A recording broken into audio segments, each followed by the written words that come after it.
Caritas Westminster sees the image of God in every person and stands up for their dignity,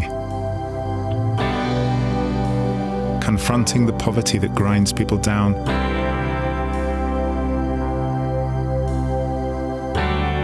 and supporting people with a business idea into employment.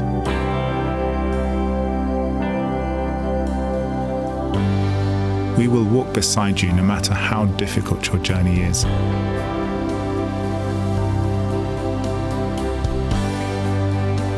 And we're there for the long term.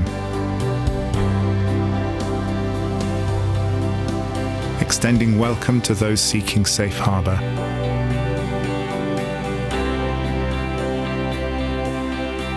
And community to those who encounter exclusion.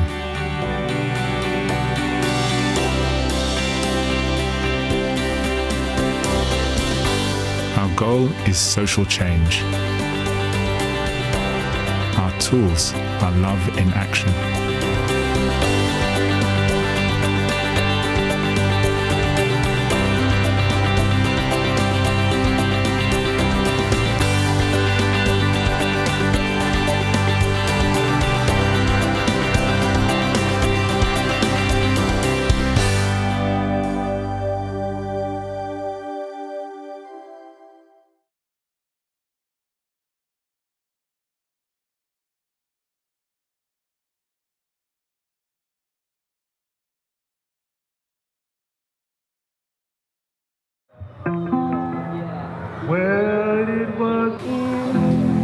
I thought, okay, let me come along and see what it's like. Then I started to enjoy being here, Father Richard, to see the whole atmosphere of it. And it makes me feel good to come out and do this, no matter what's going on. I call this project the Community Food Share. We come in the morning and we set the tables. I like it in a certain order and make it look good like it is a shop sort of thing. We have bad days when there's literally nothing on the table. We can get up to 90 people in the queue. Some of them come with the kids very early, and it's cold outside, and you've got the elderly, and they're shivering outside and that. So having them coming for a cup of tea and a biscuit makes them feel, again, it's all about how you feel inside, how we make you feel. So we ask them, we show them that we're thinking of them. What do you want? I will go and ask them in the queue, is there anything, I'm going shopping on Friday, is there anything that you don't need that I can get, and all the rest of it. If the food share wasn't here, it'd be a disaster. I wouldn't even like to think about it. We've had people that live in the park and things, so I just can't imagine, for their well-being alone, it would be devastating, because it is community. No questions asked. If someone is homeless on the street, there's no questions asked, and they want food, as long as we got it, we'll find it and make sure they get. It's not just about supporting people with their food, but supporting them to be somebody again, feel important again. You know, I am somebody. We always got music playing and dancing and all the rest of it. They smile, they're happy, they're talking to each other. I love it. Hopefully one day we will open the door and there won't be nobody out there. I'm Janice Wharton, and I'm proud of it. It's a happy space, you know, it's a happy space. We're moving forward and we're moving in the right direction, and that is the importance.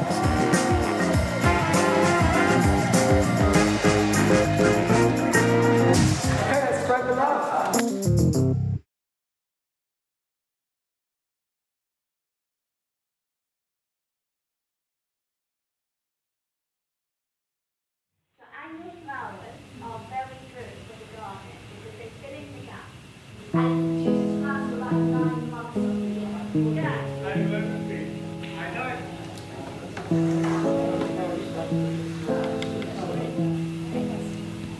They come together, they have friendship, dancing, fitness, horticulture, we have an allotment. And they can volunteer in-house in our kitchen, in reception, in the woodwork and in the gardening. We do gardens all across the diocese now with our little team, and it adds to our work pathway. My name's Gail Williams and I'm the Centre Manager of Caritas St Joseph's.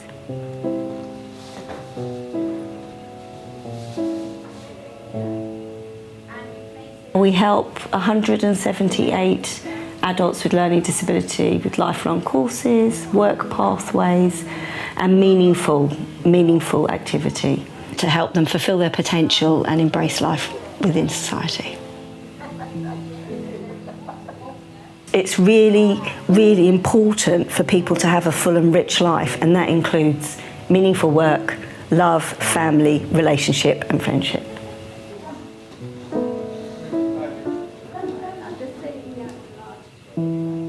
And we walk hand in hand on their journey, and it's just the greatest joy.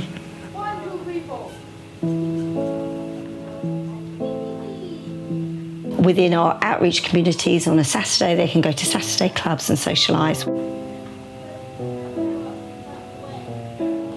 The family socialise together in a place that's safe, in a safe environment for them and the people that they look after.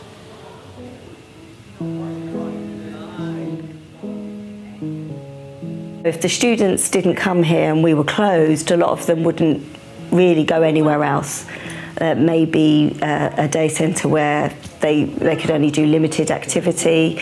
They'd be sitting at home, maybe watching the telly, maybe going out once, twice a week. We take people that a lot of other places won't take. So the water is going to get absorbed. You know, the difference that we make to people's lives is huge. It's huge, and I'm very proud to be a steward of it. Without the support of our donors and our supporters and even our volunteers, St Joseph's would just close. And that would mean over 200 adults with intellectual disability and over 300 families would have no support and no help.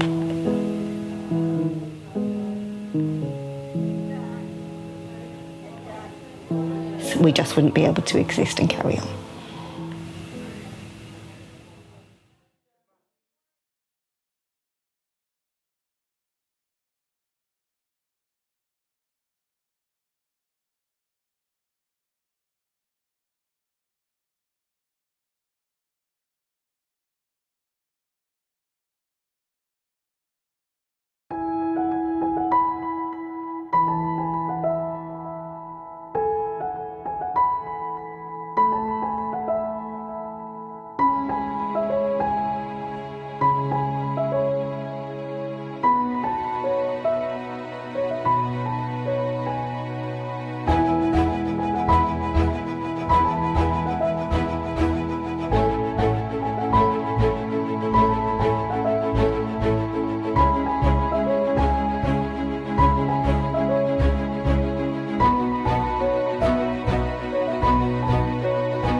Really, for me, I feel it's about access. And for the deaf community to have access to the church, that's what it is. Hello, I'm Michelle Roker, and I work at Caritas Deaf Service. Caritas Deaf Service provides the deaf community with the opportunity to be fully part of the church, providing signed and interpreted masses, retreats, pilgrimages, Bible studies and social occasions. We support deaf families wanting a Catholic education for their children. We visit those who are sick or housebound. And we provide support and access to the sacraments for deaf people of all ages. So why is this important for deaf people and what does it mean for them? Well, see for yourself. My experience of church for a deaf person is, on the whole, very positive.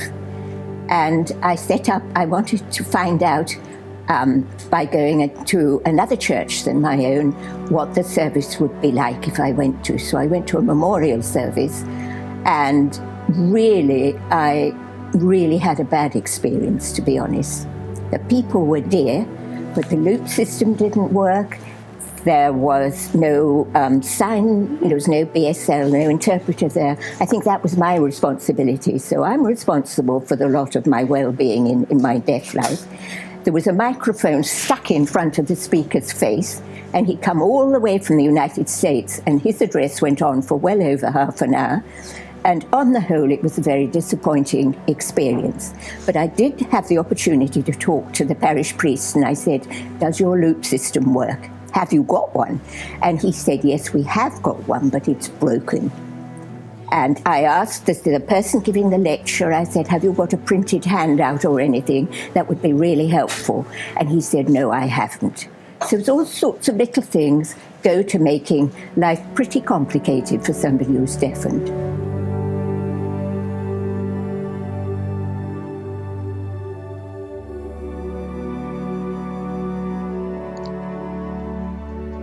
Absolutely. Pilgrimages are worth it. They're interesting, they're a chance to make friends, they're a chance to see life. They're also a chance to learn about the history of different places and a chance to pray. And they make me feel good, and I like that. I've always gone on pilgrimage every year, and I've never missed an opportunity. Until COVID-19.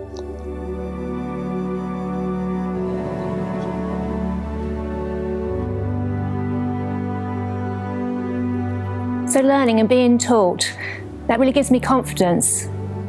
It's much better for me. But I want to learn more about the Bible in the future. I want more deaf people to come. It's better for the community to get more involved.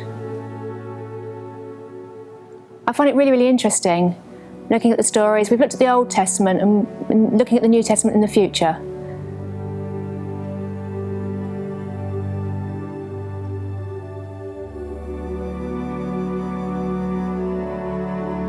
Mass needs to be fully accessible for deaf Catholics. And that means having it in sign language.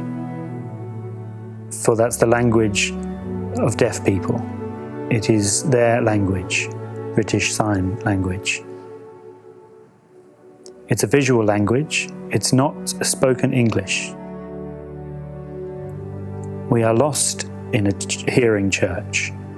We can't hear what is happening, what the priest is saying. For the Mass to be accessible for deaf people, it needs to be in sign language.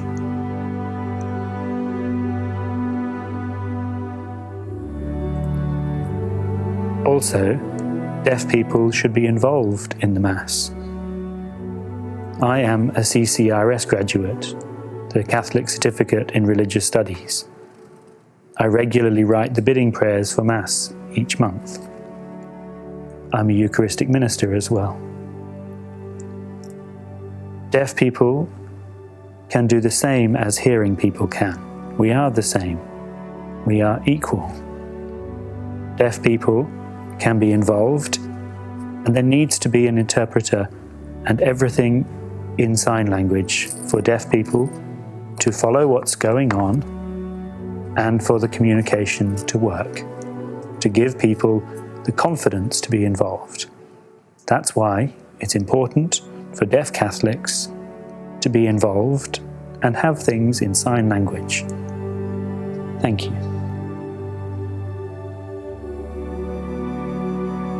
The main way I think it's helped me over many, many, many years is just the sheer friendliness of the service. And they put up with all one's bad signing, having to say what all the time. No, and the Bible study, all the interpreting at Mass and everything has been A1, very good. Thank you for supporting Caritas. Please continue with your support so that we can continue with this important work. It's the friendliness of the place, and you don't have to be brilliant at anything, you can just be who you are.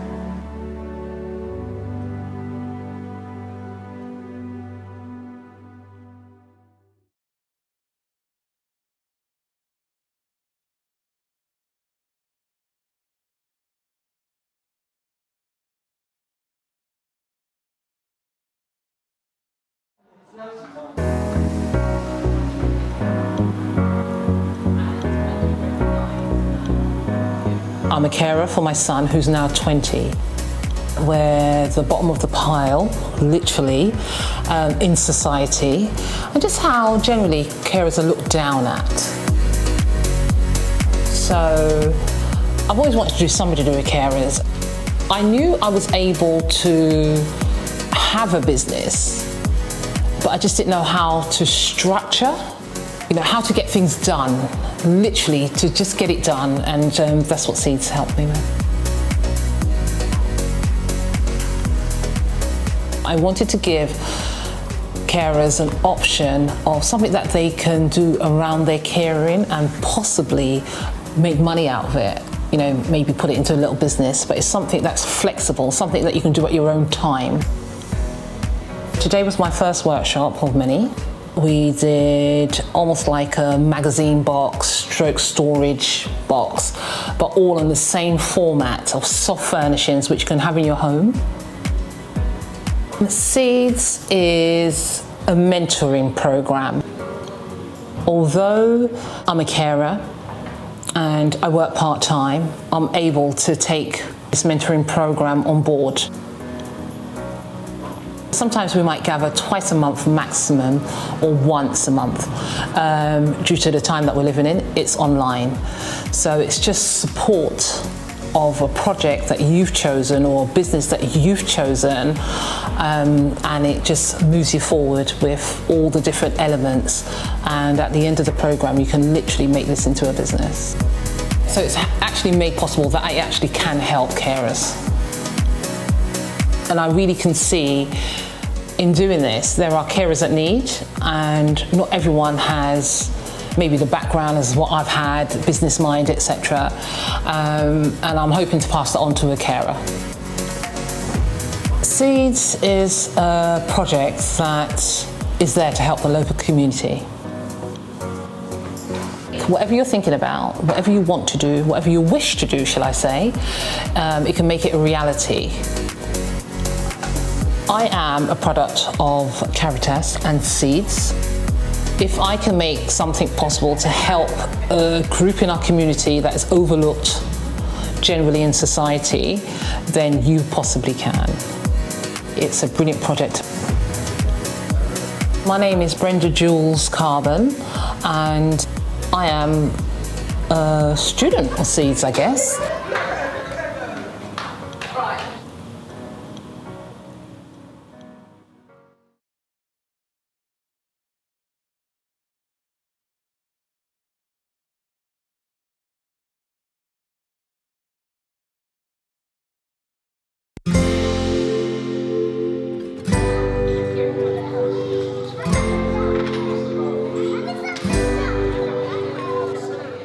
It's called Syria Summer Camp, and it started around 6-7 years ago. In the beginning, we had a huge population of Syrian refugees. But now we have refugees from all over the world. I can list a few: Syria, Ethiopia, Eritrea, Yemen, Afghanistan, Somalia, like Lithuania. Ukraine now is the most recent addition. A lot of people have a misconception when they see refugee and asylum seeking, that they have this label and that they look a certain way, but they're also children. They want to have fun, they want to be engaged. We focus on well-being and English practice in a fun way. So they have somewhere to come in the summer to make friends, gain confidence, practice their English, and also focus on their trauma and well-being. Challenges, it depends on the child individually, but the biggest one we face is easily being triggered with things, so anger and their trauma, so things that they either witnessed themselves at a young age or their families have witnessed and passed on subconsciously. So we focus a lot on how to help them self-soothe. Well, I'd like to think it helps them have a place where they feel safe and confident. We've seen a lot of improvement in English language over the camp, their behavior, as well as their confidence. We've had children who spoke nothing and they wouldn't talk to anybody. And by the end of camp, they were laughing, they had friends, they were engaging very well. When they came back to school after the summer, they were a different child. They kind of grow into themselves and be able to support themselves in the future as well. Caritas has been amazing over the years. They've always come and supported us, and not only that, they always come and see what they've done. Not just a name that gives money, everyone here knows them because they come and actually involve themselves, and they try and support us throughout the year too.